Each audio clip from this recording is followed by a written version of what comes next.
Praise the Lord. This is the day the Lord hath made. We shall rejoice and be glad in it. Pastor Joseph here, December 18th, the year of our Lord Jesus Christ, 2020, with a live exclusive production, The Demise of the Qur'an in 2020. We've got a wonderful program for you lined up, and we have two expert guests. Our first expert guest I want to introduce is someone who has been on our programs in the past, but it's been a while. Brother Don Deal, are you with us? I am with you, Pastor Joseph. So good to be back again. I thought for a while that my journey might take me in different directions, but when I got the email that asked me to be on today, I was very, very happy to come back. I miss you guys, and I especially miss the Middle Eastern food of the Detroit area. Well, praise the Lord, and we pray for an end to this Chinese virus and all of that, so we can meet again and not be completely bound to Skype and StreamYard and all of these technologies. But in the meantime, we thank God for it, and we thank God that you can be with us. And you're now Director of Research and Development at Norman Geisler International Ministries. Can you tell our audience what do you do? Well, Joseph, my duties vary depending on the situation. I research, I write, and I teach. My specific title at this time is I'm the director of the 12 Points Apologetics program for Norm Geisler International Ministries. 12 Points Apologetics is a classical apologetic system where you take someone from the point where they deny that truth can even exist, and you take them through 12 logical steps that leads to the truth of Christianity. Amen. Praise the Lord. Well, that's wonderful. Well, hopefully soon we're going to be joined by Dr. J. Smith. But before we do, perhaps Brother Don. Oh, there he is, Dr. J. Smith. Welcome, brother. How are you? Praise the Lord. So glad. Just in time. 9 o'clock tonight. I've got the wrong hours, so sorry I'm a little late. You came on at exactly the right time. I was just wanting to introduce you, and now that you're here, I can. I think our viewers are well familiar with Dr. J. Smith. He has been on a lot of our programs, and I think at the cutting edge of research and study in Islam, the Qur'an especially, and the emerging research in the recent years that is well, should we say, deconstructing the traditional view, or at least that which the Muslims put forth of the holy, perfect, inspired Quran that has only have one Arabic version that has been kept and guarded by Allah.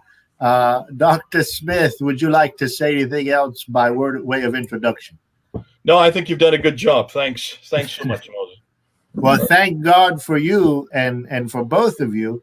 And I've been looking forward to our program tonight. I know many are. So, Dr. Smith, this idea, the demise of the Quran in 2020, some might say this is a rather grandiose claim.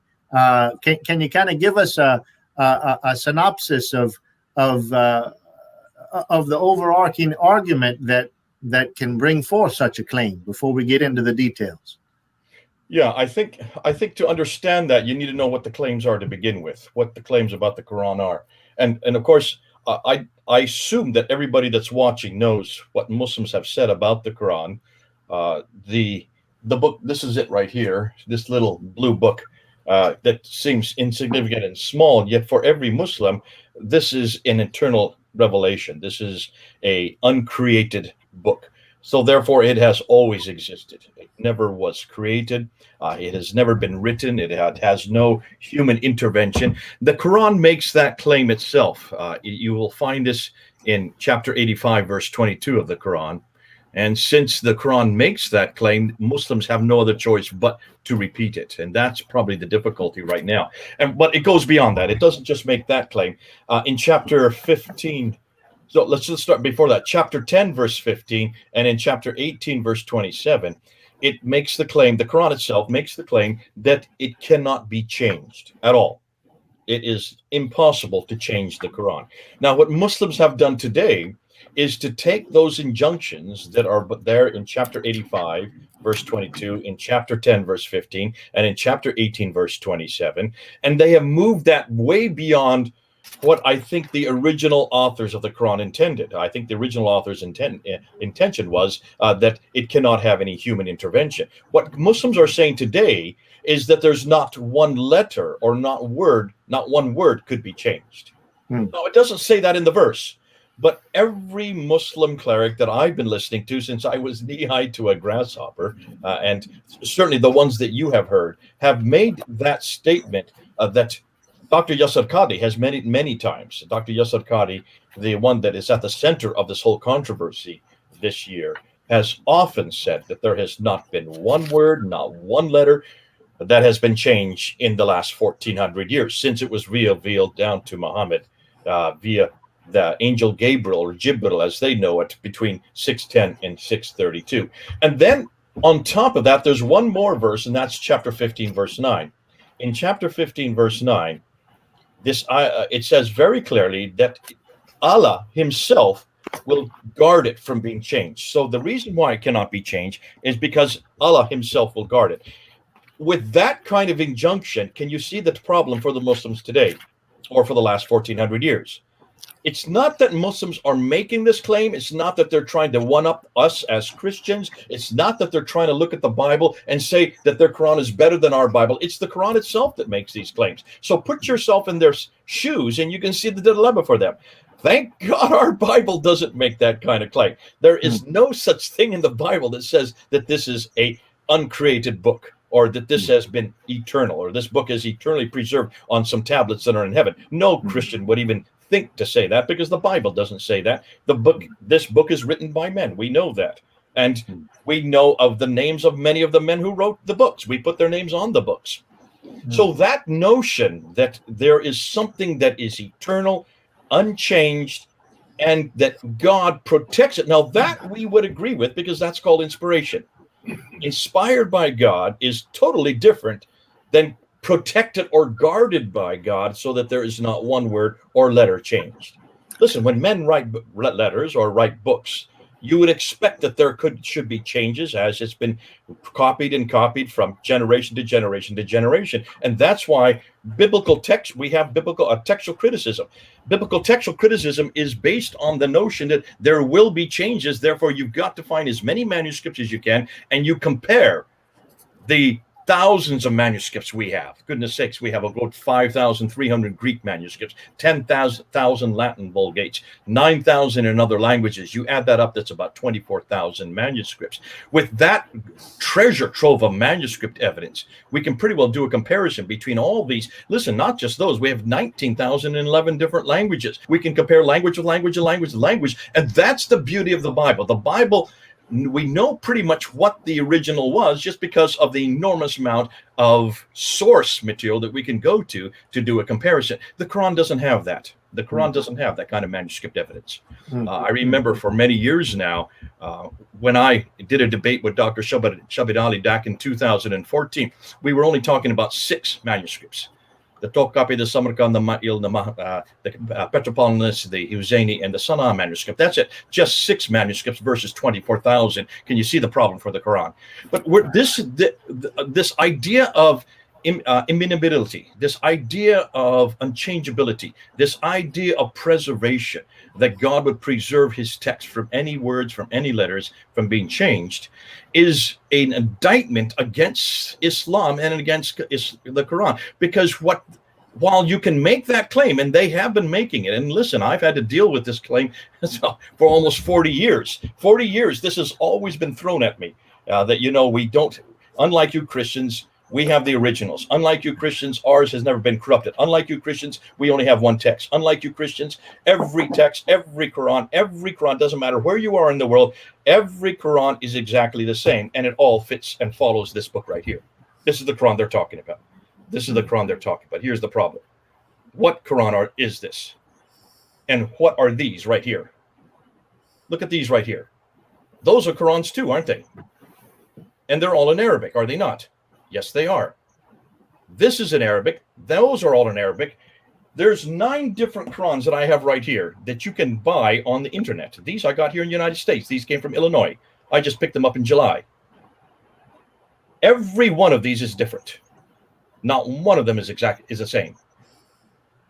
Not one of them is like this one here, which is the canonized text that was chosen in 1924. This is the Hafs text chosen in 1924, written by a man whose name was Hafs, who died in 796. That's 144 years after Muhammad. Hold on a minute. How can you have a book written 144 years after Muhammad himself and yet claim that that is the text that Muhammad knew? Because Muhammad had been long dead for 144 years. Did Hafs ever live? Did Hafs ever know Muhammad? Did he ever listen to Muhammad? Did he ever hear the revelation or recitation of Muhammad? Did he ever know Jibril? Absolutely not. And that's the problem. This book was chosen and it doesn't even come from Arabia. It doesn't come from Mecca or Medina. It comes from Kufa in Iraq. Ooh, can you see why we're making and why this has just exploded? Because this was not known, I imagine, by you or anybody else. I mean, Dean, did you know this before? Based on an email I got from Jay Smith, yes. Did I talk about this before? No, not until recently. We did talk about it, but not to you guys. Yeah. We never brought this up on ABN. We never brought this up on Trinity. We actually knew about this way back in 2016. And it all came to the fore because of one lady. Her name is Hatun Tash, is only 5'2". A little minuscule lady named who is 5'2", whose name is Hatun Tash. Have you heard that name before? I saw the video. You're going to hear it. Her name is going to go down in history as the woman that started the demise of the Quran. And the reason why is because she was brought up a Muslim all her life. She is the daughter of an imam. She is one of a Turkish citizen. She grew up in Istanbul. She has always been told that there is only one Quran. She has always been told by her father, who is a well-known imam there in Iraq, that there is no difference between the Quran we have in the hand today and that which was revealed to Muhammad and that which exists in heaven and that which was canonized by Uthman in 652. Which is what we've always heard. Am I correct?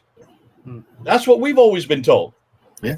Until she went down to a bookstore in North Africa. She was part of our team. We were up on the ladder. I was training her to get ready for all kinds of other things. And what we were doing back then, we were not confronting the Quran. We were confronting mostly Muhammad. We were confronting everything but this, because we didn't really know that this was a problem, because we didn't even know that these existed.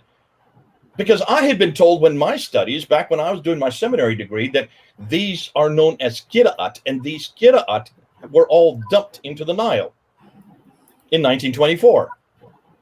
But anyway, she was there in North Africa, and she was doing some training of some people there. And of course, she needed to get a Quran. She needed to get an Arabic Quran. Now, she doesn't speak Arabic herself. She's Turkish. So she went into the bookstore there in this city. I won't tell you the name of the city. And she asked the guy behind the counter, "Could you please give me a Quran in Arabic?" And the guy says, "Well, which one did you like?" And she said, "What do you mean, which one would I like? There's only one Quran." He says, "Well, we have here Qalun, we have Warsh, and we have Ibn Kathir, and we have Ibn Amir." And he started listing about 6 different Qurans, including the Hafs, the one here. And he says, "Which one of these do you want?" Well, she said, "Give me all of them." And so she brought them back to London and showed them to me, and I just started laughing. I had no idea that these Qurans still existed. I thought that they'd all been destroyed. I thought that they'd all been thrown away. I thought, believing in my idiocy and my naivety, I assumed that the Muslims had taken care of this back in 1924.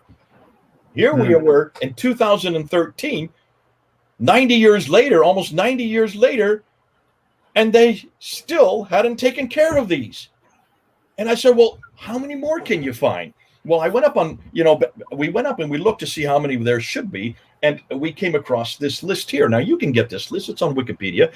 Anybody of you, go up to Wikipedia and just put Qira'at, Qira''A'. Just write that on Wikipedia, and you will get this list here. And this is the list of all the different Qurans that are considered to be authoritative today. All right? And the first 7 are these 7 right here. These are the major 7. This is Nafi from Medina, Ibn Kathir from Mecca, Abu Amr from Basra, Ibn Amir from Damascus, Asim from Kufa, Hamza from Kufa, Al-Kisai from Kufa. You know, it's 3 from Kufa, 1 from Basra, 1 from Damascus, and 2 from Mecca and Medina. 7 of them. These are the By the way, original Dr. 7. Smith, I'm sorry. Just so the 7. Do you think in their Wikipedia or whoever is giving them these sources, you think they're taking a cue from the Hadith? There are 7 ways that the Quran is recited. No. You think that's where they're getting that 7 from? No. Yeah. Where do they get these from? Yeah.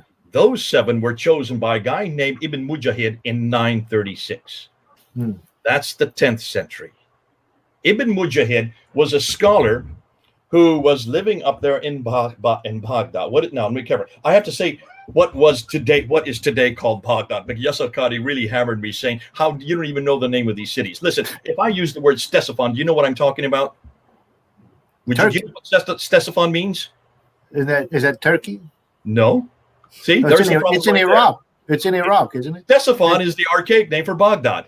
Baghdad. Yeah, that's right. That's So, right. I should know. I'm not going to say, if I sit and say in Ctesiphon is where these guys were, no one's going to understand what I'm saying. If I say Fustat, do you know what I'm talking about?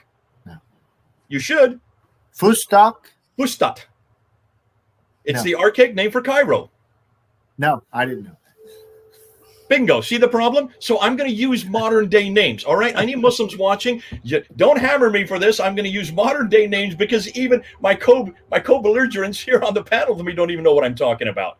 So that's why we have to be careful that we need to make sure that we put it in the context, in the historical context. Now, back then it was called Ctesiphon and Cairo would have been called Fustat. But certainly in the 7th century, in the 8th and 9th century. And the reason why in the 8th and 9th century, all of these names started to appear, like Ibn Amir, that's the first to appear. Ibn Amir is right, actually, he's right here. This is the very first of all of these different Qurans. This is it. This is the very beginning one. This is the first guy. To answer your question, this is the first one. His name is Ibn Amir, but look at his date, 736. When did Muhammad die? 632? 632. So did he know Muhammad? No. No, he didn't. Did he even write his Quran in the same century that Muhammad lived? No, he didn't. And he is the very first.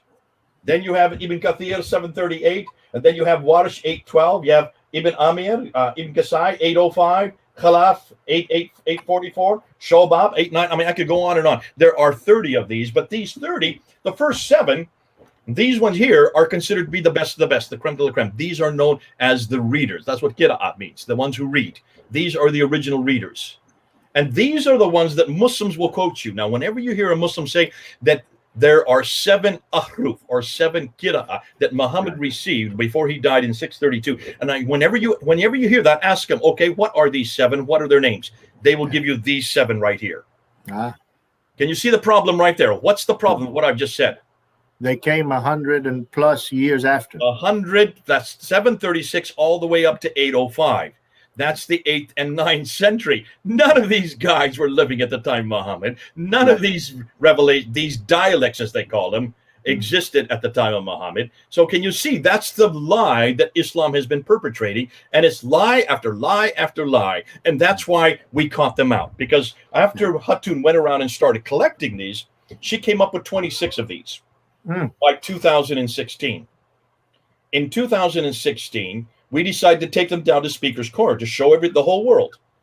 And I remember at that time, I was going to go down there, and I didn't really want to take them. I didn't really think they're that important, because being the person that I am, I thought, listen, this is nothing more than dots and vowels. That's all we're talking about. 5 dots, 3 vowels. That's it. You're just talking about where you put those 5 dots and where you put those 3 vowels.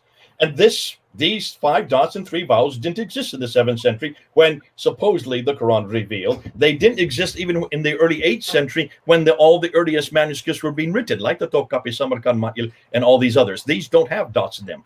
They don't have dots throughout. There are a few dots here and there that have been added at a later date, but not when they were first written. And so you can understand that if you don't have dots and vowels, you only have 16 letters. You only have 16 letters in the Arabic alphabet, or what you know as the razm, the consonantal text. So you have a problem, because with just one little smiley face like this, that could be 5 different letters. One dot above it would now be just a moment, Dr. Smith, just for clarity, are you saying then that the differences in some of these are purely in the diacritical marks, or are they in the actual consonants themselves, or both? These are only to do with diacritical marks. Okay, because I have heard that there is at least a couple differences in some of these, in some consonants, very small. That's a whole different argument. Okay, all right. Don't even bring that argument. That's this argument here. That's this matter. That we're not talking about this tonight. Okay, got it. We've not even got into the consonantal argument. Okay. And you're right. That's a much more devastating argument. That's going to really destroy the Quran. We're just talking about the Qira'ah. Okay, which for those who don't know Arabic or Semitic languages, so basically the letters, as Dr. Smith has pointed out, they are there, but the dots on the top and the bottom, they actually make different letters, or they include the vowels. And so this is the readings, and this is how the differences are that are being asserted in these 7 in particular. That's all it is. Yeah, got you. Now, okay. For me, hearing this in 2016, I did the same thing you did. I said, This is not that important. No, it's very important. No, but this is what I said, okay? Right, because as you pointed out, it actually changes the consonants. Hold on a minute. Yeah, but now. You're jumping the gun because you're an Arab. Okay, sorry. Back up. Sorry. Only 15 to 18% of the Muslim world speak Arabic, okay? Yeah. So let's go with the 85% who don't speak Arabic, including Hatun Tosh. So when I brought this up there in 2000, when she brought it up, let me just say when she brought it up and wanted to take him to Speaker's Corner, I kind of looked at her and I said, Hatun, this is just dots and vowels. Nothing very big. Let's stick with the consonants. I just did what you did. Yeah. I said, let's just stick with the consonants. Yeah. That's much more damaging because that's the razm. That's the consonantal text. And if you change that, and if you have differences in that, that does change the meaning substantially. She says, Jay, take your academic hat off. Stop talking like an American. You have no idea. Now, Joseph, you're Arabic speaking, right? I am, but I'm not fluent. But I do speak, read, write Arabic. Yes. What's your background? What's your hair in here? Where are you? Iraqi. I'm half Iraqi and half American. Okay. I'm a hybrid. You're a hybrid. Okay, but you. We'll get to you in a bit because you are actually what this is all about. Okay. Okay, it's good. You're gonna like the Quran, a hybrid. Nah, it gets even worse than that. A hybrid means just 2. We're going to see what Yasser Qadi said, because talk about hybrid, it goes way beyond hybrid. But so I talked to her and I said, Hatun, who cares? This is not, they're just going to throw it back in our face and say these are nothing more than differences that happened in the 8th, 9th, and 10th century as they were trying to put it together. They were trying to add these dots. Then if once you add dots, you can have all kinds of combinations and recombinations. You're going to come up with all kinds of differences. And she looked at me and says, you have no idea how stupid you are. She says, you're not thinking this through. Every Muslim has been told there is only one Quran. Yeah. Every Muslim has been told there is not one word, not one letter different. Right. Every Muslim has been told if there was one word or one letter, that means man has interfered. Man has intervened. It no longer is preserved. It no longer is inimitable. It no longer can be eternal. It no longer can be uncreated. And more than that, you are now saying that Allah cannot control his own word and that Allah is unable to guard it. That's what we need to show the world, she said. That's what we need to show the world. So I was skeptical when I took these down to Speaker's Corner. I was really kind of skeptical. We did it. She needed my voice because I've got a loud voice. And so we got up on the ladder and we held them up. Tuk, tuk, tuk, tuk, tuk, tuk, tuk. And boy, did we get a reaction. You can go see it. I mean, it's up on Fander Films. Go up and take a look. And I've re-put it up there again already. 50,000 people have watched it. When we put those up there, little did we know, well, we did know that Muhammad Hijab was standing right there watching this. He was right there in the crowd. He's 6'6" or 6'8". I don't know how tall he is, but he's very tall. And so when he's on the ground and I'm on the ladder, his head is next to mine. That's how tall he is. And he was there. You can see him. He's there filming me, but he immediately leaves the crowd, goes back outside the crowd, and then tells all the Muslims to leave us, to come away, to come to him. You can see him say, come here, don't listen to them. Don't watch what they're showing you and don't listen to what they're saying, is what he's saying. He didn't want them to see what we were showing, and he did not want them to hear what we were saying. Now, I didn't pay much attention to him. I didn't really care. I just knew that they were having problems, and I was kind of bemused, to be fair. And so we did it a second time, about a month later. And then in August, we did it a third time. We took it down. By the third time we took it down, we almost didn't leave the corner. They were so angry. And then I realized what Hatun was all about. Then I could see what Hatun was saying. See, the whole Razm argument, Joseph, that you like to talk about, is an academic argument. And to understand the Razm argument, you really need to be in academic tomes, and this is much more an intellectual argument. The Qira'at argument is not intellectual. There's nothing academic about it. It is as it hits the whole fiber of every Muslim. It's at the base of it's at the very foundation of their beliefs, because it suggests that God's holy word is no longer God's, it is man's. Which we don't have a problem with as Christians. Yeah. This is not our argument. We never would even, for us, it's laughable that this is even a problem. That's why I had to take my Christian hat off. I had to take my American hat off. I had to take my academic hat off, and I had to start listening to Hatun, 5'2", from Turkey, who was speaking as every Muslim around the world would have spoken. How dare you say that God's holy word is not preserved? How dare you say that there are different letters, there are different words? How many different letters? How many different words? The team in London has now found 93,000 differences. Amazing. 93,000 differences. Dr. Smith, that's an excellent place to stop. Before we go to a break, our brother Don Deal has been patient. Before we go to the break, brother Don, as Dr. Smith he's like a fire hose of information. We're just trying to take it in. But brother Don, from your position and in apologetics in general, what's at stake here? I mean, I can get it. I'm in the field. I do know Arabic. I'm hearing what's being said. It's extremely important. But for our average viewer, some of whom which are just laymen, they really don't know the argument. Some do, some don't. What's really at stake with what Dr. Smith and others are uncovering now, what he's talking about? Well, one of the biggest arguments used against Christianity is the variations in the manuscripts of the New Testament. That is, that they're somehow held that because there's differences in different manuscripts that make no difference in meaning, that could be one word could be misspelled, or perhaps a rephrase. Say, for instance, the Bible may say the 12 went into a village, and another ancient manuscript may say the disciples went into the village. It means no difference to Christians, but there's those differences because we believe the Bible's inspired but not dictated, and it's not an exact copy of an eternal manuscript. The Muslims are saying something different. They say their holy book is superior because there are no manuscript evidences to indicate there's ever been a change and that it's been dictated and preserved. I'll give you a quick quote from Yasser Qadi himself. This is why he says it's been preserved. He said, quote, "We as Muslims believe that God has protected the Quran from any type of alteration or deviation." He goes on to say, "Because the Quran tells us that God has revealed this Quran and God is going to protect it."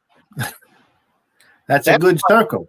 As I told you earlier, I've taken logic at bachelor and master's level. That's circular reasoning, exactly what petitio principii. They're arguing in a circle. You're assuming what you're attempting to prove. That's a fallacy of logic. And it just gets back to what most Muslims I've come across are. They're fideists. They believe because they believe, not because of evidence or proof. And that evidence or proof to them is just a test of their faith. Mm-hmm. Thank you, Brother Don. Well, before we take a break, I'm going to challenge both of you, brothers.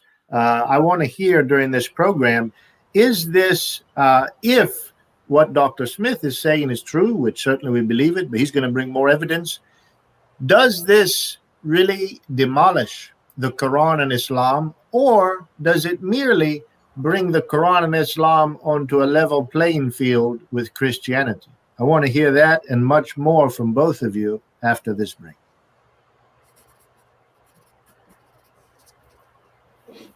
And I think we're going to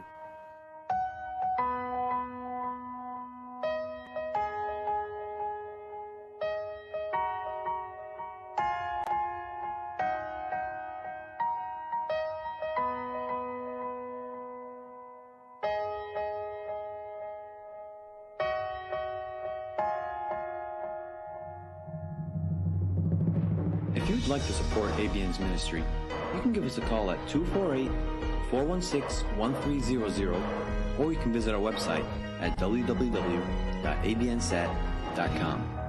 ABN appreciates your support and donations.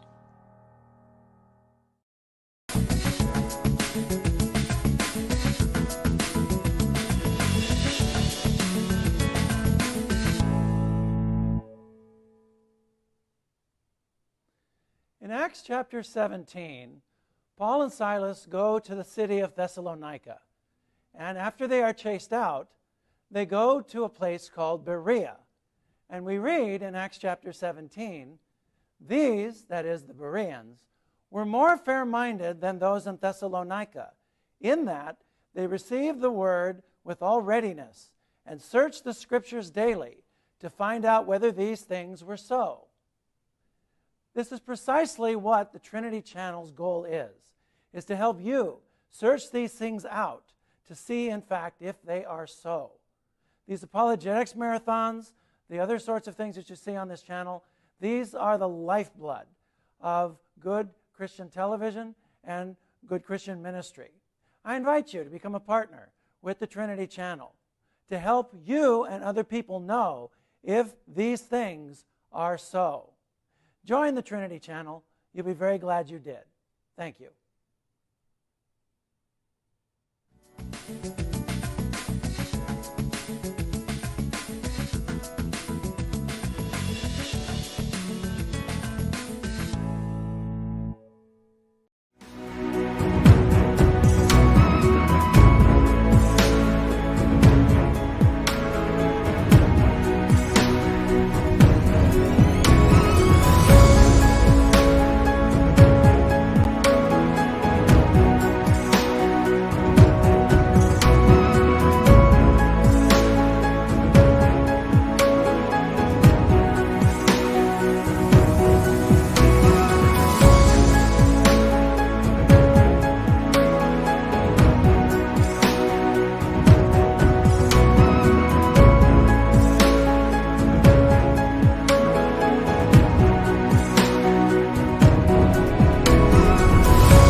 Praise the Lord and welcome back to our program, The Demise of the Qur'an in 2020. I'm your host, Pastor Joseph, along with Dr. Jay Smith, as well as Brother Don Deal. And we are thanking God that we're able to preach the gospel of Christ and also hold it up as a bright and shining light against the Qur'an, which we as Christians do not believe is inspired of God. But admittedly, even by Dr. Smith, we've been at a disadvantage in the debate. We come at a disadvantage, and I guess because, for one reason, as you mentioned in the beginning, Dr. Smith, the church has not been systematically destroying Greek manuscripts throughout, whereas in Islam, it seems that there is either always been a suppression, a destruction, or a denial of any manuscripts in order to protect what you're basically asserting is an illusion of one perfectly preserved, uniform Arabic text. Is that correct, sir? Yeah. And I would go one step further, that in Islam, they've never had any historical, textual, critical edifice to really ask the questions we've asked of our Bible. When you look at these 9 that I have here, how were these chosen? I don't know if you know. Do either you or Don know how these were chosen? No. By Ibn Mujahid. Now, Ibn Mujahid just chose the first 7. You have after that it comes Al-Shatibi, who then chooses the next 14, 2 for each of the 7, 2 students for each of the 7. Notice the riwayat. They are chosen between, and those he chose those in 1194. That's the 12th century. Then you have another one, Al-Jazari, or Jazari, who in 1429, look at the date, 1429, we're talking about the 15th century, who chooses the next 9, 3 readers and 6 students, riwayats. So that's now 9. By the 15th century, you then have 30. You have 30 of these qira'ah. 30 of them. That's what you have there on this paper right here. There's the whole 30. There's the 3. Here's the 14. There's the 7. Here's the 14. There's the 3. And here's the 6. So 7, 14, 3, 6. You get 30. It takes them 800 years to finally choose these 30. 800 years. Now, what is that? How is that in contrast to the Bible? Well, it was because we're not talking about translations here. These are all Arabic. All right. Every one of these is Arabic. It's as if I were to tell you that we now, by the 9th century AD, we have chosen 30 different Greek Bibles. Every one of them is different. 30 different Greek Bibles and another 30 different Hebrew Old Testaments. Do you see what the problem we would have? Yeah. Now, Dr. Smith, here's a good point for clarification, again, for the layperson. Brother Don Deal, who will one day be a doctor, we believe, as he's studying for his PhD. He mentioned earlier kind of a generic example of, well, one manuscript of the Greek in the Bible would say the 12. Another manuscript say the disciples. Well, for Christians, we don't have a problem as talking about the same thing. Certainly, we believe that originally there was one, and we hold to that inerrancy. Now, could you help people understand with the Quran and these different readings? I know better, but the Muslims say, Dr. Smith doesn't know. This is just different accents. Now, can you give our people perhaps maybe an example? How much does this change? Does this actually change any meaning of any verses of the Quran? Could you give us an example? I could give you just between these two right here.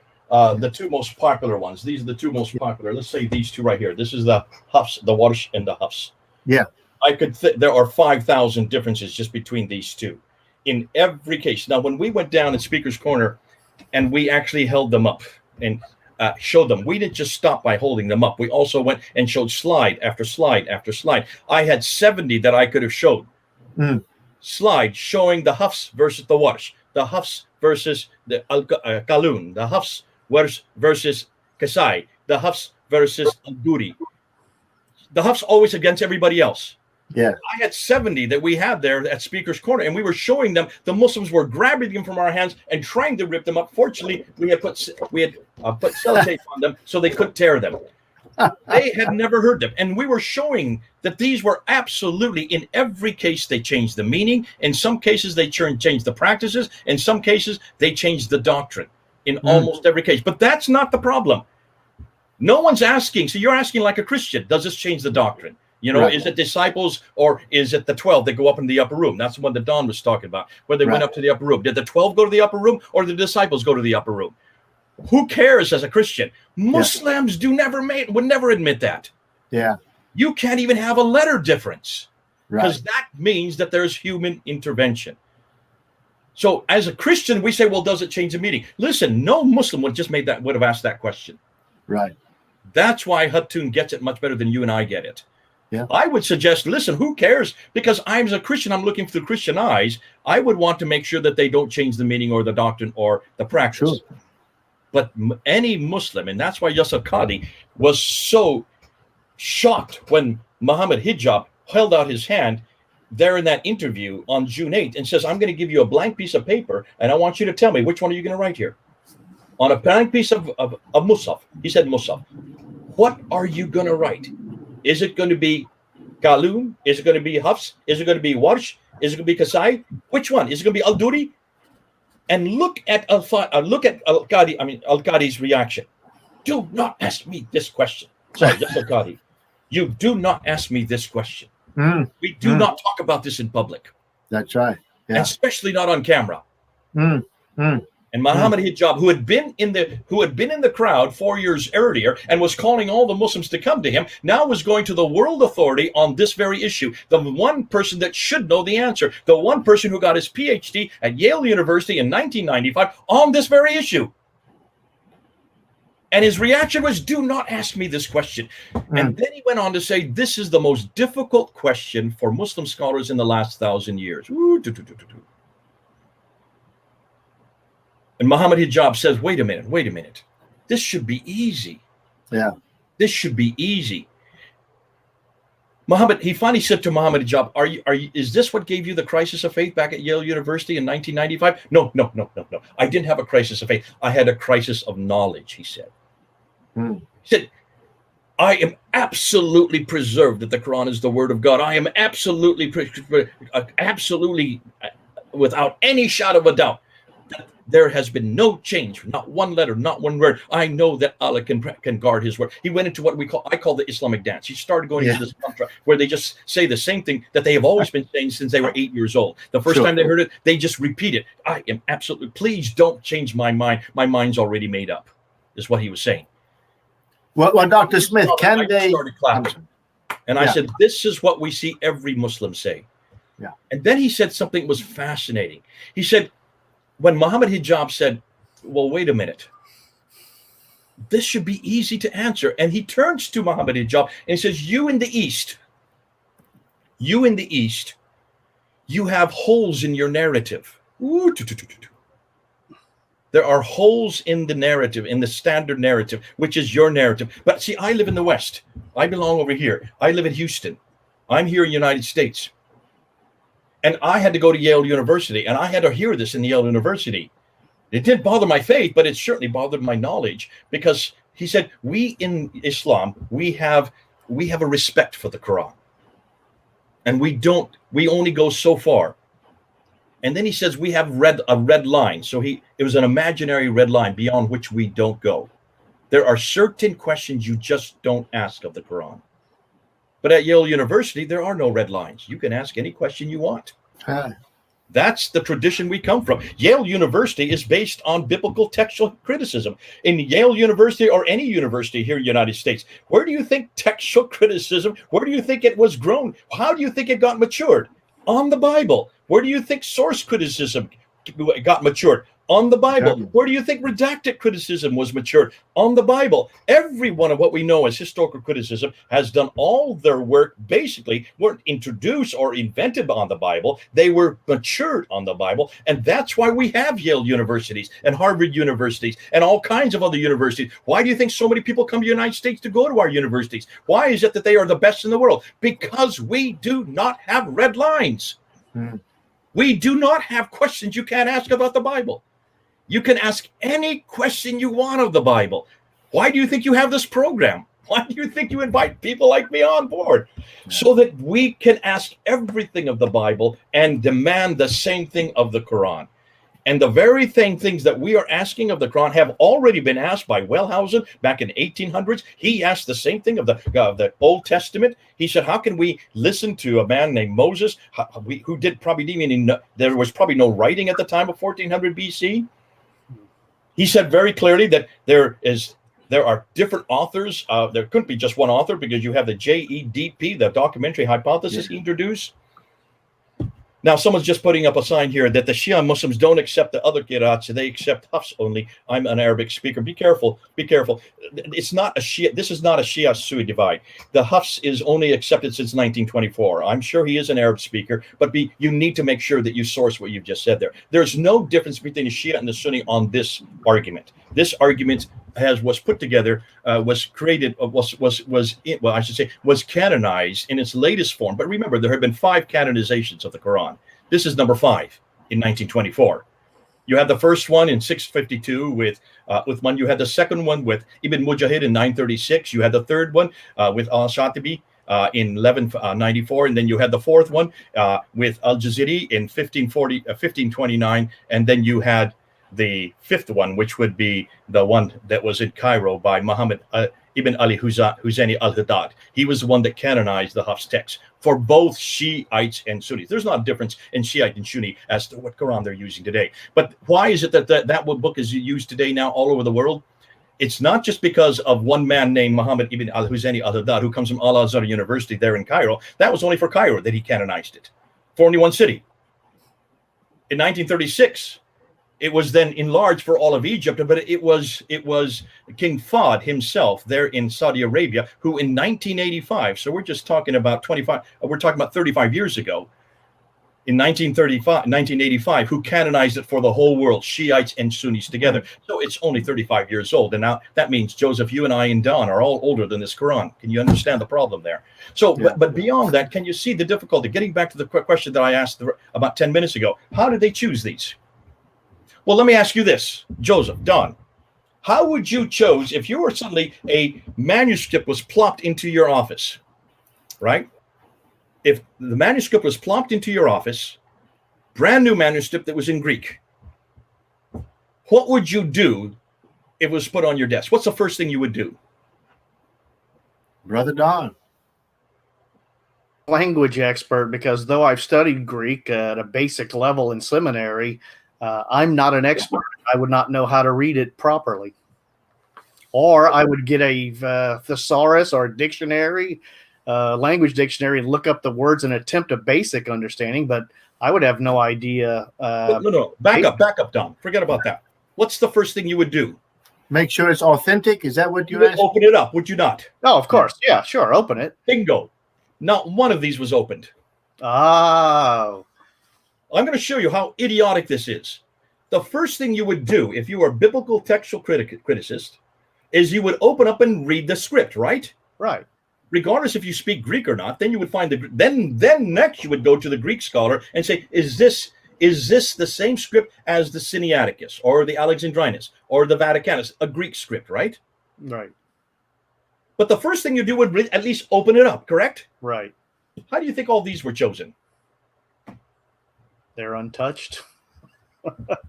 Not one of them was chosen by what they said inside. Not one of them had anything to do with any word or any letter or any phrase or any verse. No one even looked inside them to see what they were writing. If I could, Joseph, there's an issue involved here for Muslims that I think that gets at the heart of this. Yeah. In the Quran, in the second surah, first verses, it says, the revelation of the book, that is this Quran, in which there is no doubt, is from the Lord of all that exist. And it goes on to say multiple times, such as, and as for those in whose hearts is a disease, it, that is the signs of Allah, adds uncleanness to their uncleanness, that is the disease of doubt, and they die while they're unbelievers. There are repeated admonitions in the Quran to avoid doubt. Doubt leads to loss of chance of Jannah, of reaching paradise. If you want to end up in hell, the Quran says again and again, avoid all doubt.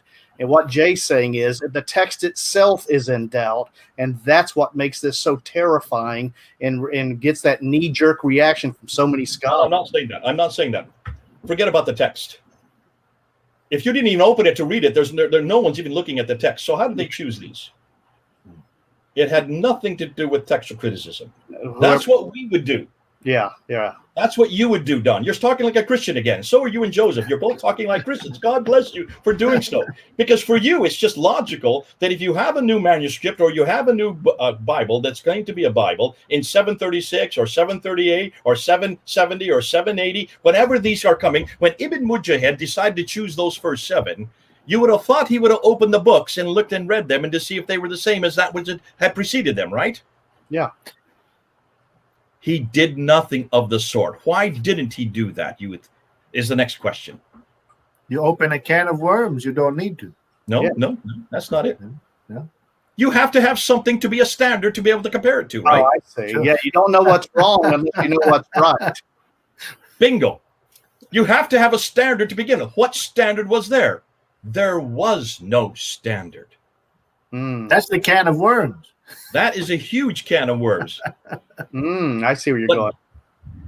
So how did he choose the seven? The seven. How did he choose Nafi? And how did he choose Ibn Kathir and Ibn Amr, Abu Amr, Ibn Amir, and Asim, and Hamza al-Kasai? Now, see, I didn't know this answer, so don't be upset that you don't know this answer. I didn't know this answer in June either. I had no idea. This all has been researched by a doctor, a student, a professor that's come out of Harvard University named Dr. Shadi Nasser. Are you familiar with that name? Yes. Dr. Shadi Nasser, he got his PhD on the Qira'at. He did his PhD at Harvard University. He's now teaching at Cambridge University, and he is the one that is exposing all of this to the whole world. And so we're taking and all he is doing is going back to the original sources. He's going back to, he's not going to the 7th century, which is interesting because nothing's there in the 7th century. That in and of itself is telling. Hey, Jay, 10th, 11th, 12th, up until the 15th century. If you don't mind, Jay, I'll read a extended excerpt from something Shadi Nasser has written about this that covers exactly what you're talking about. This is a quote from him. He says that this idea that the Quran was preserved word for word, he said, you don't find this kind of opinion in the classical sources.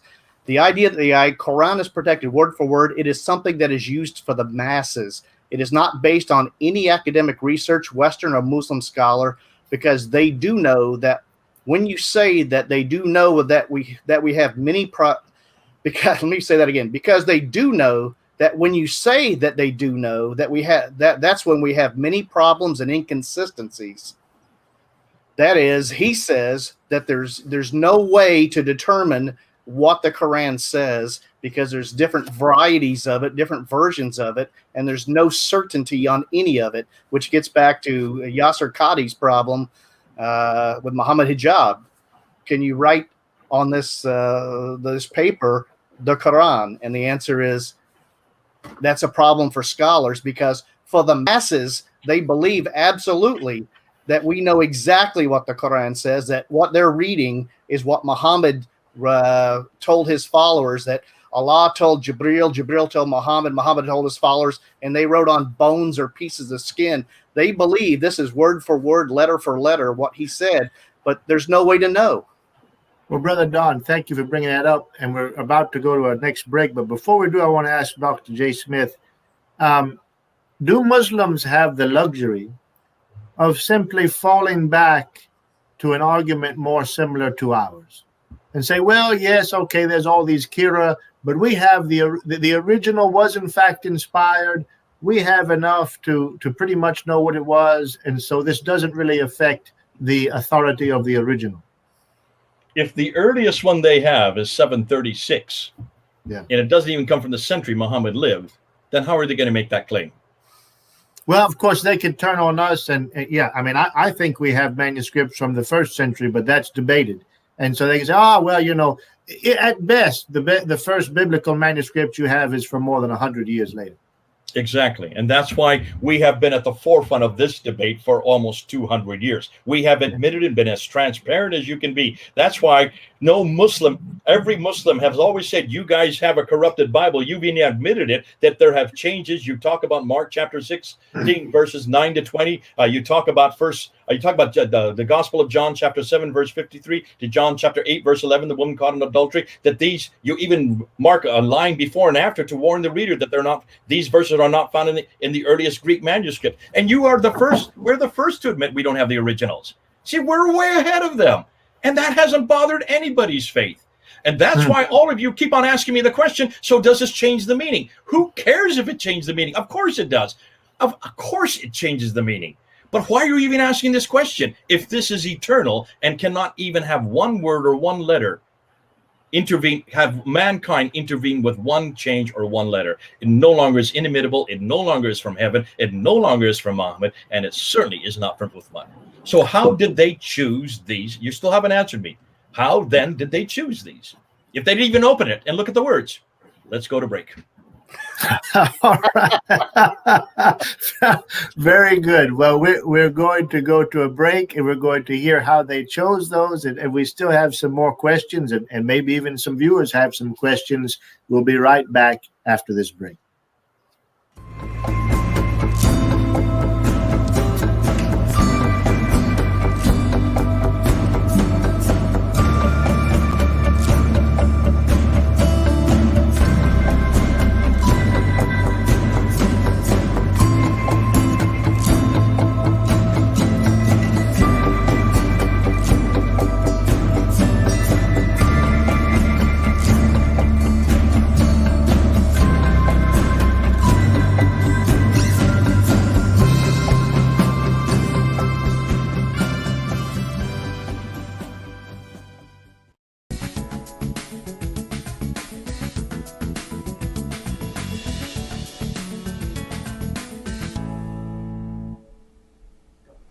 Thank you so much for watching the Trinity Channel and ABN SAT. I'm an Assyrian American Christian activist. My name is Nurain Anwea, and I'm here today to tell you that we truly need your help here at the Trinity Channel. What I see in the Trinity Channel is a very unique characteristic from all the channels that I have interviewed with. The Trinity Channel and ABN SAT has a wonderful characteristic of really truly not only caring for Christianity but humanity all over the world. And we truly together have to keep them working and have to keep them alive to spread the truth of the world issues and the Christian religion and the Islamic religion and all different types of current events that they do on a daily basis. The team here is amazing and they truly need your support. If you can please go to www.trinitychannel.com, or you can also call them 248-416-1300 for more information. And there's also another way that you can actually contribute to this amazing channel by downloading the ABN SAT application in the Apple Store. Thank you so much for watching ABN SAT and the Trinity Channel, and we truly appreciate your support because we truly together need to keep amazing channels like this one alive and active.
Praise the Lord and welcome back to our program. We are live, Mubashir in the flesh. That's right, here with the demise of the Qur'an in 2020, Dr. J. Smith, as well as Brother Don Deal, and you, dear viewers, watching, praying for us, and even supporting, I'm sure. We thank God for you. And we have another half hour in our program. There's a lot that's going to be shared. There's a few questions that I'd like to have answered if we possibly can during this half hour. One is, Brother Don Deal is working with Sharia and Islamic law in his studies. And before we get to the end, I'd like to hear if in your study and research, how, if you've seen any evidence of some of this disparity in what people are quoting, and also how that would affect Sharia and then, of course, practice in various Muslim countries. But before we get to that, I want to ask Dr. Smith, and then I'm going to let him go back the direction he wants to go. But I want to ask him this question, because you mentioned earlier in the intro, basically, that Muslims have gone really further than the Quran has. They've overstated their case of, not one jot, not one tittle, or not one fatha, or one kasra, or diacritic. So from an apologetic standpoint, when Christian apologists are dealing with Muslims, how valuable is this if, in fact, they've gone past the Quran? Can they not fall back on the Quran, as you mentioned in Surah 85, verse 22? It's inscribed in this tablet, eternal tablet, and so, the low mahfuz in heaven, that is never changed. But what some men might write can be changed. So from an apologetic standpoint, do they have that luxury, or is what you're proving actually makes the Quran self-contradictory and therefore destroys the very foundation? I think both end. I think this is one reason why this is causing so much problem and why Yasser Qadi had the meltdown that he had 3 weeks ago on November the 26th. His career is really in jeopardy at the moment. Almost many of the Muslims' career is in jeopardy because the claims they're making for the Quran of not even one letter, not one Dama, Kasra, or Fatah has changed is absolutely a stupid claim to make. And nowhere does the Quran make that because the Quran doesn't know about any diacritical marks. When the Quran when it was written in the 8th century, there were no diacritical marks. When the Quran was written, there was no Dama, Kasra, or Fatah. None of this existed. So, of course, it didn't make that claim. This claim has always been made by later Muslims, and it was started in the 11th century by people like Ibn Hazm, who then came across the Bible and realized the Bible and the Quran were two completely different books. So it was from the 11th century that this claim of inimitability, it was from the 11th century that this claim of unchangeability, it's from the 11th century that this claim of preservation became the norm, the narrative, and it has then been enhanced and even embellished upon in our day, in the 20th and 21st century, because of the fact that they're engaging with us in dialogue and debate. And the more they engage with us in dialogue and debate, the more that we are finally opening up the Quran. Because listen, they've had the luxury of Westerners not looking at the Quran. We are looking at the Quran for the first time, and we're finding an enormous amount of damaging things in the Quran. Look at all the violence in the Quran. Look what it does with women in chapter 4 and in chapter 3 and in chapter 2. And because of all this damaging material, rather than get into that kind of discussion, all they need to have been doing is, hold on a minute. How can you dare question the internal critique? That's an internal critique of the Quran when this book has always been. This is the only book that has never been touched by human hands. That is a much easier discussion to make because they didn't realize, and to be fair, none of us had done any homework on this. We hadn't done any manuscript evidence. We didn't know what the Qurans we were talking about. We didn't know anything about the Qira'at. This Qira'at and Ahruf argument is only this year. You've never heard this argument before this year, and it's only been in the last 6 months. We've known about it for about 4 years. I've known about it actually for even earlier than that. But as far as it going worldwide, and the fact that we now have YouTube and we're now using the internet to get it all over the world, you can see the damage that is happening. That's why 2020 is a landmark year. This will be the year that the Quran really is. We didn't choose that title by accident for the show. That title is absolutely important because for Muslims, all these claims that they have to make because there's nothing else for them to fall back on. They can't open the Quran and try to defend all these terrible verses from inside. But what they've always had the luxury of doing is saying, yes, but at least we have the original. Yes, but at least we know that this is from heaven. Yes, at least we know that God has protected it. And the Quran itself makes those claims. Now we're saying, no, absolutely not. You cannot say it's from heaven. You cannot say it's from Muhammad. You can't even say it's from Uthman. In fact, about the best you can do is from the 8th century, which means it is as man-made a book as you can get. Knowing it's so man-made, can you then see why it really fits an 8th century Arab environment? And I would say not even Arab environment. It has nothing to do with Arabia. Look at the Arabic in the Quran. The Arabic in the Quran, the fact that it has the tar marbuta, the alif maksura, the fact that it has the als, those are not anywhere from the central part of Arabia. Those are Nabatean Aramaic, way up from Petra. This is Jordanian Arabic. The Arabic that's in the Quran should be Sabaic. If the Quran did come from Arabia from the 7th century, it would use Sabaic Arabic, which comes from the Yemen, and Sabaic Arabic already has the dots. The Sabaic Arabic already has the Dama, Kasra, and the Fatah, the vowels already in place. Sorry, they weren't Dama, Kasra, and Fatah, they were vowels already in place. This question would not even be on the table if they had used the right type of Arabic. Obviously, it proves that the Quran doesn't even come from the Medina or Mecca. It does not come from the Hijaz. There's no such thing called Quraysh. We can't even find any reference to a man named Muhammad from that area. So can you see all of this is starting to implode on Muslims, and it's all happening in the last 6 months. And this is why we need to continue this, because it's just getting easier and easier, because for the first time, we're now seeing Muslims who are trying to defend it, and they're doing a lousy job of it, because Yasser Qadi, what he did finally, at the end of that 25 minutes, when Muhammad Hijab finally says, I'm going to say a second time, which Quran are you going to write in there? Look what the answer he gave to him. After 25 minutes, he finally says, they are all the Quran. Every one of these is the Quran. A little bit of this, a little bit of that. You put in some hafs, you put in some wash, you put in some al-duri, and you just mix them around. You get all 93,000 differences, and that's the Quran. And I just started clapping. And I said, exactly. Proving that it is not from God, it is not from Muhammad, it is from Warish, it is from Ibn Amir, it is from Kalum, it is from all of these names. That means everybody, there has not just been 30, because these 30 were chosen from 700. 700 different Qurans. Can you then understand why in 1924, in the high schools there in Cairo, they had a dilemma? Because if you have 30 different answers on standardized testing for high school students, what are you going to do when you have 30 different answers for the same question? They needed one answer. They needed one Quran that they could go back to. That's why they had to go to Muhammad ibn al-Husayni al-Haddad, and they went to Al-Azhar University and said, you of all people, can you please choose one of them so we can have standardized tests? That's the whole reason the Quran was canonized for high school students in one city in 1924. Now, have you heard this before? No. Sounds like Uthman. Telling the whole world this. Yeah. Well, they've been hiding it, obviously. And Don Deal, Dr. Smith has already alluded to this and more or less let the cat out of the bag, but maybe you can give our viewers a succinct understanding, drawing together what he's already presented. Let's say I'm a Muslim apologist and I'm hearing this and then going back to Dr.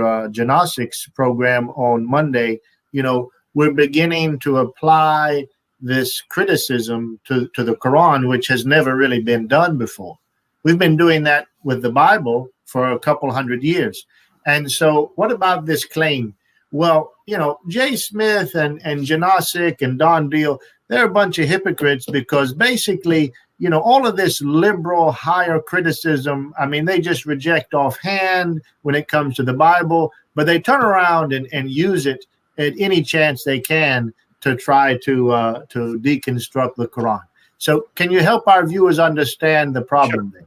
Sure. When we respond to the liberal critics of the Bible, we don't simply say the Bible is true and you're wrong. There may be people that do that, but none of the scholars of the Bible do that. Christian who are scholars will respond with counter evidence and arguments for why the skeptical critics and the Western critics, when they go too far in the criticism of the Bible, are wrong.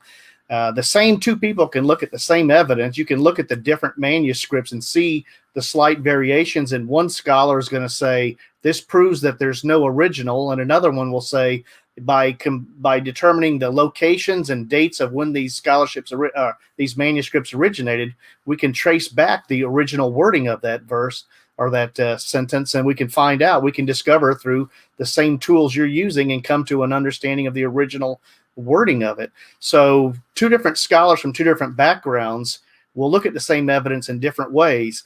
The difference is that when we're simply applying those same tools that the liberal critics and the conservative biblical scholars have used, they both use the same tools. Some of the conclusions are different because, once again, the liberal critics are generally have an anti-supernatural bias into their studies. They cannot accept that miracles happen or that God does things. We're not denying that God does things and that God can act and speak. And when we do criticism of the Quran, we're simply applying the same objective tools that to the Quran that we've used. We don't have a red line in biblical scholarship that we don't cross, because we don't have to have this false idea of certainty or damnation in the Christian faith, whereas the Islamic faith is much more prone to have a sort of false certainty, of kind of face that they have to show in public in order to convince others that they're really certain of what they say. So the tools apply equally in both directions. And when the conservative Christian scholars disagree with the liberal scholars, they don't simply fall back onto the Bible says so. They present counter alternative evidence and arguments to show why those critics are wrong in certain cases. That's all we're asking the Muslims to do, is provide the counter evidence for why, when we criticize and find evidence for mistakes or problems or contradictions, we're just asking them, using objective material, not simply your faith, but something we can all look at and examine, level the playing field and let us look at the same way and present your arguments for why what we think we see is wrong. And so far, the only arguments I've seen, even from Ivy League trained Muslim scholars, is to call Jay and Dr. Brubaker and others names. Well, from debate class and from logic, that if you have an argument, you present it. If you have evidence, you present it. If you don't, you call names. And so that's what's happening. We're just simply asking for the Muslim scholars to have the same level of interaction with the criticisms and with the evidence that we do for the Bible.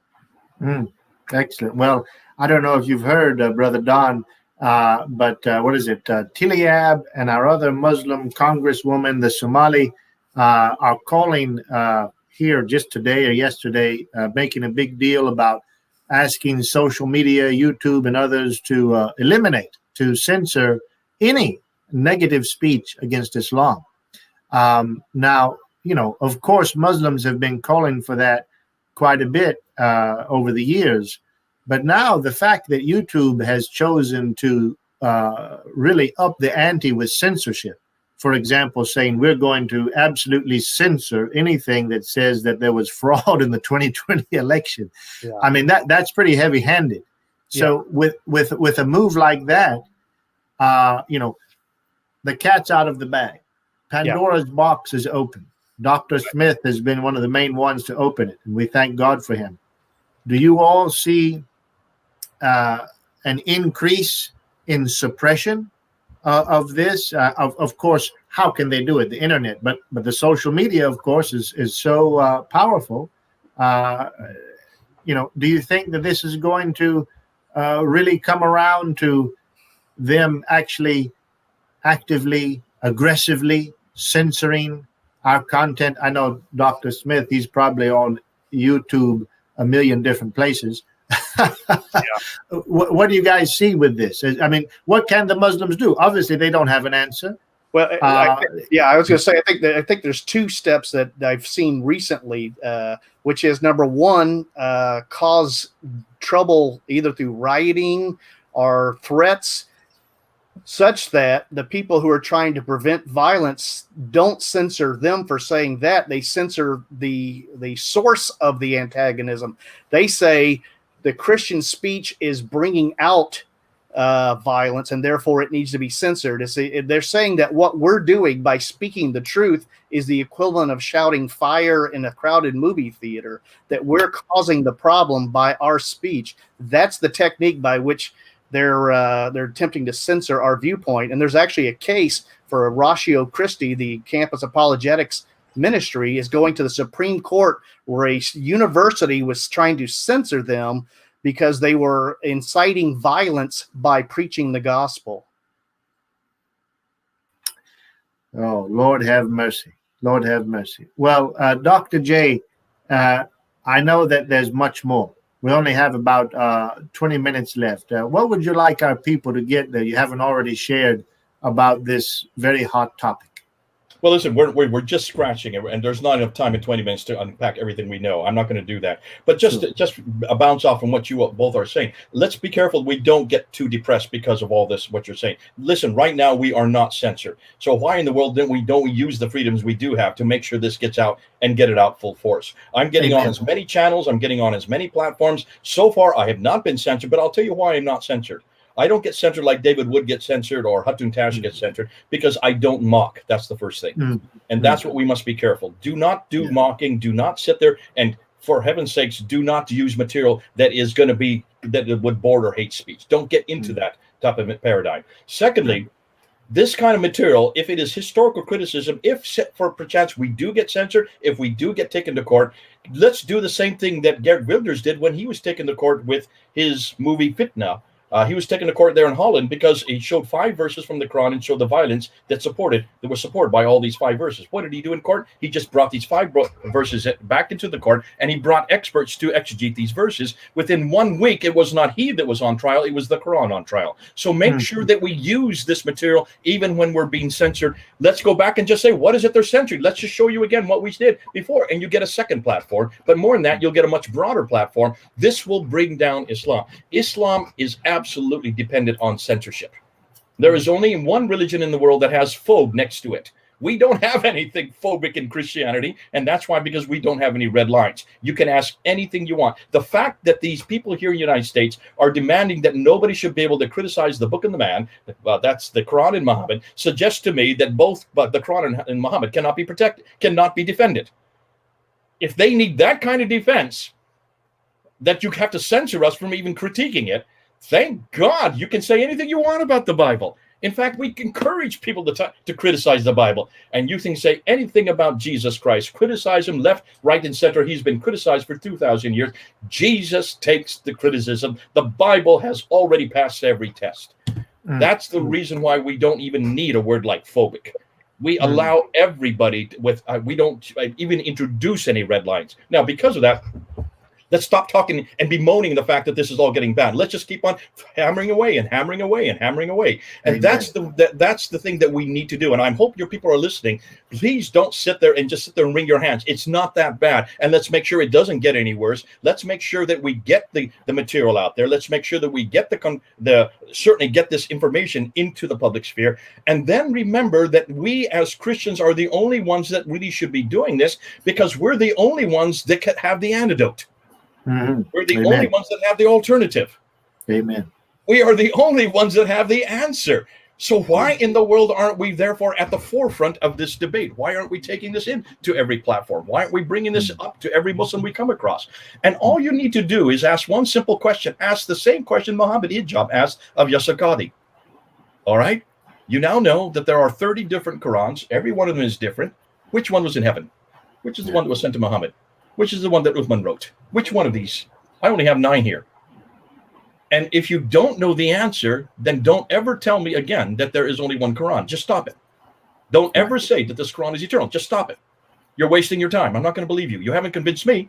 And I've been waiting now, 30 years for this answer, but actually I've been waiting 6 months since the whole thing went public about it. Yeah, but what you can just see how easy this has become suddenly. Do you see how easy this has become? But see, that's only the first. That's only the first problem with Islam. There's an even larger problem with Muhammad. We haven't even got into that one tonight. Look and see what's happened to Muhammad in 2020. That's a whole nother show.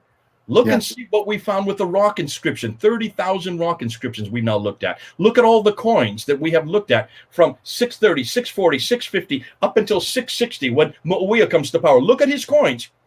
Look at all the coins of Muawiyah, and you will notice that there are images on those coins, his images on the coin, and all the coins that he mints up in Syria in the West have crosses on them, which means he's a Christian. Muawiyah, the Umayyad Caliph, a Christian? How can you have Muawiyah a Christian? I thought he was a Muslim. And this is 30 years that he comes to power after Muhammad is dead. Yeah.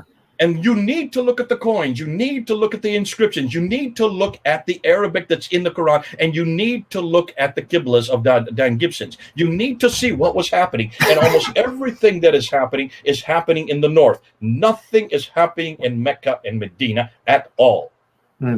Proof that Islam is built on nothing more than sand. Talk about the Quran. All these Qurans only begin to appear in the 8th century. Why are there no Qurans in the 7th century? And the ones that do appear, did you notice when I kept on giving that list? All down that list. Kufa, Damascus, Basra.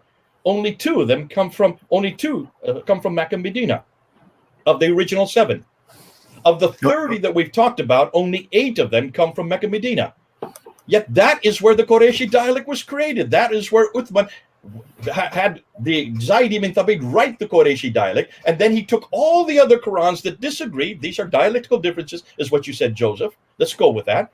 If they're dialectical differences, how can you burn them if they're just oral? How do you burn oral dialects?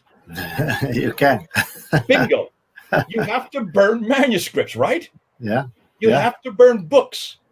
How can you have dialectical differences in Arabic without the Dhamma, the Kasr, and the Fatah? Yeah. Bingo. You can understand what I'm saying, can't you, Joseph? Don, I don't expect you to understand this, but Joseph, can you see what I'm saying?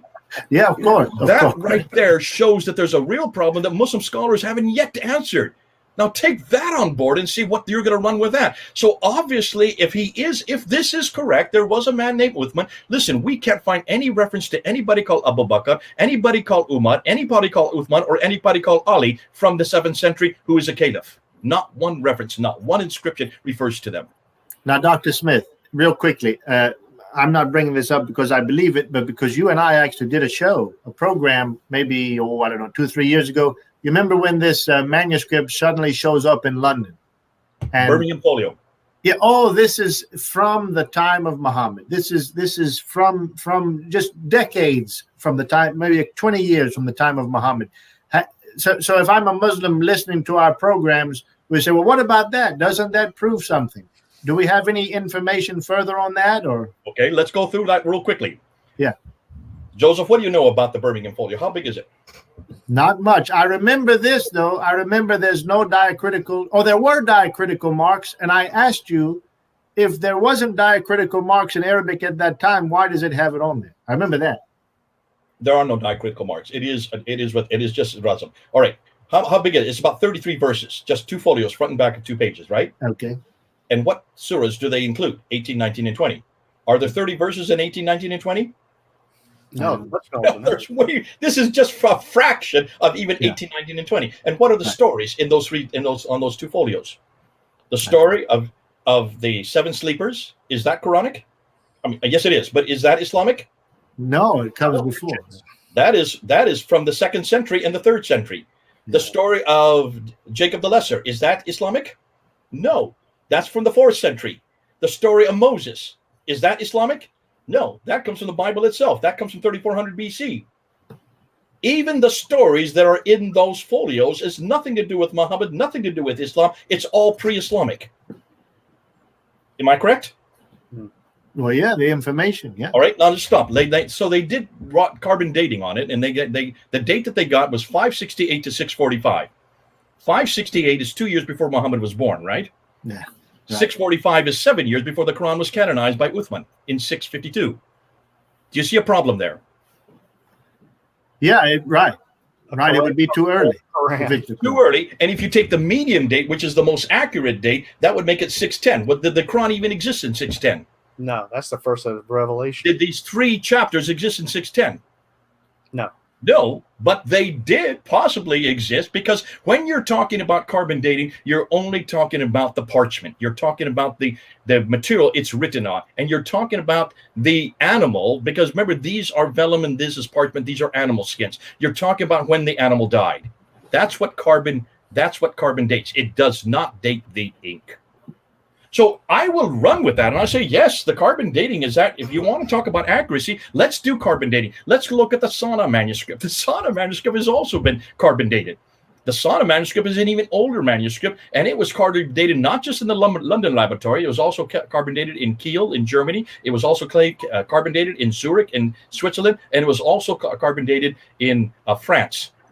4 different countries, all in Europe, all carbon dated, and look at the dates they got from that. When they did the carbon dating on the Sana manuscript, those dates went from 400 AD up until 550. That means all the dates for the Sana manuscript predate Muhammad, predate Islam, predate the Quran, predate everything we know about Islam. If you want to go with carbon dating, then you're going to have to say the Sana manuscript actually existed either 50 to 200 years before Islam. Do you want to run with that? Do you want to go with that? Be careful about carbon dating. Number 2. This is not the Quran. The obvious thing is that this is not the Quran. These are Arabic writings, verses of stories that came apocryphal or after the Gospels. What do you think the Quran is made of? It is made up of story after story after story. These are apocryphal writings. The story of Jacob of Edessa is there in chapter 18. The story of Dual Qarnayn is also there in chapter 18. We have stories in chapter 19. It's full of stories of Jesus and Mary, and these are coming from these are Gnostic writings. These are stories about his infancy. Isn't that interesting? The infancy gospel of Thomas, written in the 2nd century. So these are all stories that have been borrowed right, left, and center. And look and see where they were borrowed. They were not borrowed down in the south, because there were no Jews living in Mecca and Medina. That's another big misnomer. History has proven that there were no Jews that early, that far south. But they were all written. If you look and see where these stories existed, way up in Iraq. That's your background. That's why I said we come to Iraq later in the show. Now I'm showing you. These all come from Hira, which is today called Kufa, which is just southwest of Baghdad, which used to be Ctesiphon. Yeah. That's where these were. What is in Kufa? What was in Hira? That's where the seminaries were for the Jews and the Christians. And these Arabs who were there having these discussions with the Jews and Christians, no wonder they were borrowing these material, because they were borrowing these apocryphal writings and they were borrowing these sectarian writings. That's why these writings that all existed in Iraq are the ones that made it into the Quran.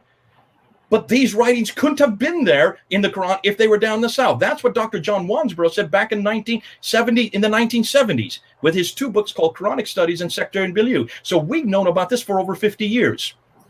Why haven't Muslims listened to Dr. John Wansbrough, who was head of department at School of Oriental and African Studies in London when he came out with his books? He just destroyed any notion that any of these stories, which the Quran is riddled with, could have been in existence in the 7th century, to say nothing of the fact that the Arabic they used did not come from that part of the world. Like I said earlier, they all come from the far north. Are you telling me that Muhammad did not... Everything you know about the Quran is from the north, not from the south. Are you telling me that Muhammad did not slaughter the men of Banu Qurayza, and I can no longer use that apologetic? Here we go. I had a debate with David Wood just on this about 3 weeks ago in California. You want to get into that one? But no, on another show, I'd love to. We've got 5 minutes left, and I want to ask Don Deal, who is working on this subject of Islamic law and Sharia. Don, all of this, what's the bearing on your studies, and then, of course, the implications of the Muslim world and practice, being affected by Islamic law and Sharia? Or do you see any in your research? Have you seen any of this? Have you seen any echoes of this, or do you see any implications? What I see is more scholars dividing Sharia and Islamic law. Traditionally, up until the 19th century, it was considered that Sharia and Islamic law are coextensive or synonyms for each other.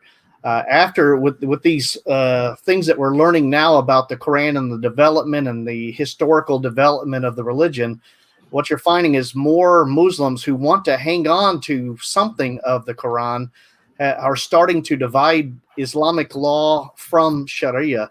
Sharia being God's eternal law and plan, which is of which we can learn in the Quran and in the Sunnah of the Prophet, and then Islamic law being human attempts to interpret and apply those findings to situations that arrive in life. What you find is that there's no list of laws under Sharia. There's no single book that will tell you what is in Sharia, because these same problems showing up with the Hadith, which primarily make up the Sunnah of the Prophet, is finding out which ones really happened, which ones did he really say. How much certainty can you have that Sharia existed as a fully orbed system early on? And the answer is there is no evidence of that. There's different ideas that show up and different individual precepts contained in the Quran and such, but there's never been a list of here is Sharia. And if you go to the 4 current schools of Islamic law, the Hanafi, Hanbali, Shafi, and Maliki schools, they have different interpretations of, that's why they're different schools. That's why you know that Islamic law is not the same as Sharia, because there can only be one Sharia, but there has been up to 6 to 7 schools of Islamic law. Currently under Sunni Islam, there's 4, and they have different ways of interpreting the data and applying the data. So the doubtfulness of some of the Hadith and some of the understandings of the Quran has filtered into an understanding, which is an attempt to protect the Sharia by bringing doubt to the Islamic law side, where you can change Islamic law.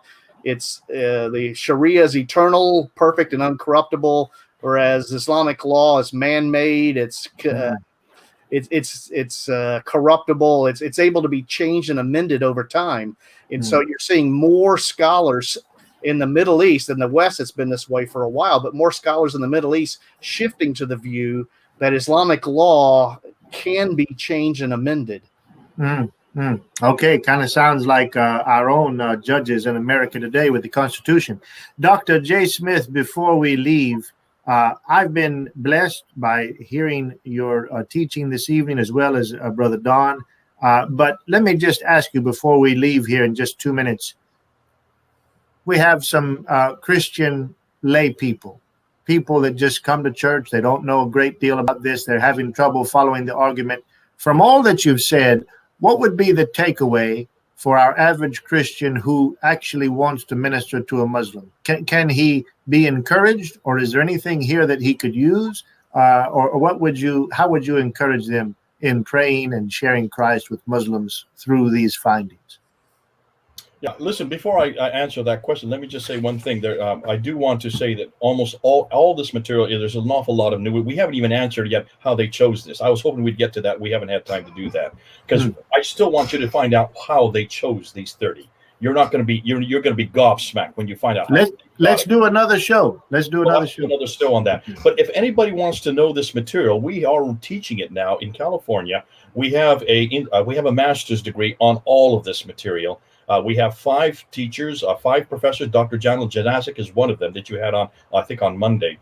And if you are interested, you can either go for a master's degree. It is completely accredited now. It is a 36-unit course. You can take it for audit, or you can take it for personal improvement. For a lot of your people who don't want to get a master's degree, they just want to take this material for personal improvement. All of it is done by Zoom webinar, doing what we're doing right now. It comes right to your house. You don't even have to leave the comfort of your own office or your own library.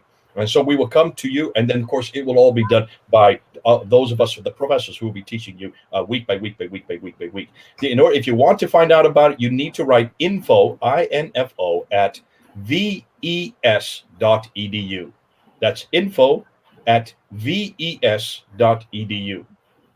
Now, as far as the takeaway, Joseph, I think the biggest thing here is for an awful lot of people, I don't expect them to learn everything that we've said tonight. There's too much material. Much of it probably went all over the head. What I would say to people who are the lay people who are watching this program, when you meet a Muslim now, any time that they say that the Bible has been corrupted, that the Bible does not have any of its originals, and that the Bible has been accreted, deleted, you name it, just turn right to them and say, oh, and what about your Qurans? What about your 30 official Qurans that exist today? What about the 93,000 differences that you have between these 30 Qurans? What about the fact that not one of these comes from the century that Muhammad came? And you have your originals? Can you show me where the original one is? Can you show me where is this ubiquitous Quran that Uthman suddenly created in 652 and sent to 5 cities? Where is it? Just one. Show me one manuscript. There's 114 surahs that is exactly like this book, this Quran that I have in my hand today. This one here, the Hafs. Word for word, letter for letter, the same. Bingo. Look how easy that is. See how easy we made it? I never had this kind of argument. I had never had this kind of defense, even 2 years ago. Oh, even 6 months ago. In the last 6 months, we have made it easier for everybody. Because now you don't even have to prove it. You can just ask the questions. Remember, the best defense is a good offense. For the first time now, Islam has always said that we cannot argue for our scriptures because we are arguing from silence. That has always been the biggest argument. You have no originals. You have no manuscripts. The earliest manuscripts are the Sinaiticus from the 4th century. You're just arguing from silence. Now, for the first time, we're saying you're arguing from silence. Gotcha. In fact, your silence is so definitely it's breaking all the sound barriers and is causing people like Yasser Qadi to have meltdowns like he did in November 26. If the best in the world cannot even answer a blogger in front of 400,000 people, what to write on that book, what to write on that empty page. That proves to me that your Quran is written by man. It is riddled with change. It has been changed and changed and changed, accreted and deleted, and finally was canonized in 1924, 96 years ago, and finally made official in 1985, which makes me older than your Quran. Now, can you see how easy it is to say that? And that's why I say for anybody who's listening, you don't even have to know Arabic to make this argument. You don't even have to look and open any of these to see the differences. We've made it as easy as possible. And it's not we that have made it. It's Yasser Qadi that's made it. It's these Islamic scholars that have made it because they have all been basically all their arguments are based on a lie. A lie that we don't have to make for the Bible. Which means now that every Muslim knows that the Quran is nothing more than man-made book full of errors, then why don't you come on home? Come on home to the Bible. The real book, the only book, which has passed every one of these tests, and it is full of truth and the relevancy of Jesus Christ in the New Testament. He is as relevant today as any day. He is as relevant today as he was the day he came to earth, and the 33 years he lived on earth. That's why come on home to Jesus Christ. Come on home to the Bible. Come on home to the gospel. That is good news. Praise the Lord. Hallelujah. The Bible has been referred to as an anvil that has wore out many a hammer. The Quran, on the other hand, is something quite different, is it not? It's sinking sand. Brother Don, Brother Dr. J. Smith, thank you so much. Thank you, dear viewers, for watching. And we hope, as Dr. J. Smith has much more to say, and I want to hear more, the truth is the truth, but I am a little disappointed that all these hadith stories that I used to use apologetically, now that might be taken out from under me there. We'll destroy that the next time. We'll do that next time. Until then, good night and God bless.